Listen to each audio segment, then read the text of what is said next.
মোমেনরা যদি ক্ষমতায় পায় তাদের প্রথম কর্মসূচি হলো এই 4টা। জোরে বলেন কয়টা? রাষ্ট্রের আরেকটা দায়িত্ব, সেটা কি? রাষ্ট্র মানে যে রাষ্ট্র চালায়, কথা বুঝেন তো?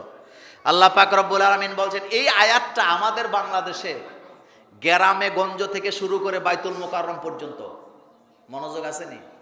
এই এখন যে আয়াতটা আমি আপনাদের সামনে বলবো, এই আয়াত গ্রামগঞ্জ থেকে শুরু করে বাইতুল মোকাররমের মসজিদ পর্যন্ত প্রতি জুমার নামাজের দ্বিতীয় খুতবায় এই আয়াতটা পইরাই হুজুররা খুতবাটা শেষ করে, কিন্তু অর্থ জানি না।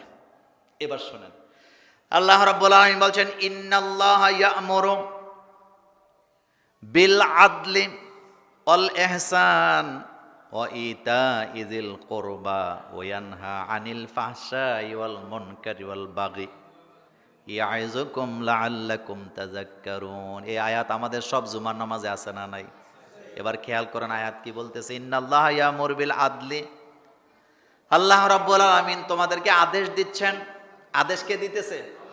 নাকি মোল্লা নাজিম দিতেছে, খতিব সাহেব দিতেছে? না, এই আদেশ কে দেয়?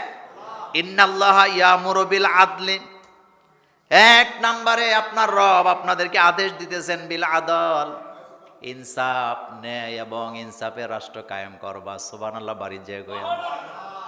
রাষ্ট্র যদি পরিচালনা করতে হয় বিল আদলি, ন্যায় এবং ইনসাফের ভিত্তিতেই করতে হবে। এই অর্ডার কার? গতকালকে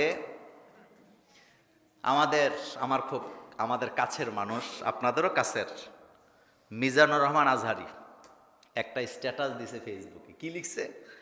লিখছে আগামীর ভোট, তারুণ্যের প্রথম ভোট ন্যায় এবং ইনসাফের পক্ষে হোক। আচ্ছা, এই কথাটা ভালো না খারাপ? এখানে কোনো দলের কথা আছে?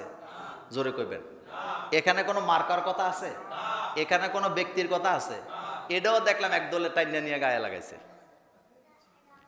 কিন্তু আল্লাহ রাব্বুল আলামিন বলছেন, ইন্নাল্লাহা ইয়া'মুরু বিল আদলি, এটা প্রত্যেকের জুমার নামাজের খুতবায় বলা হয়।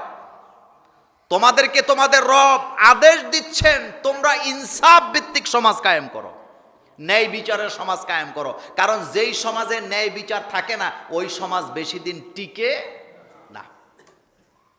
আমরা মনে করেন ঝুমুর নিয়ে আছি, ঝুমুর আমাদের একটা সমাজ না? সমাজ।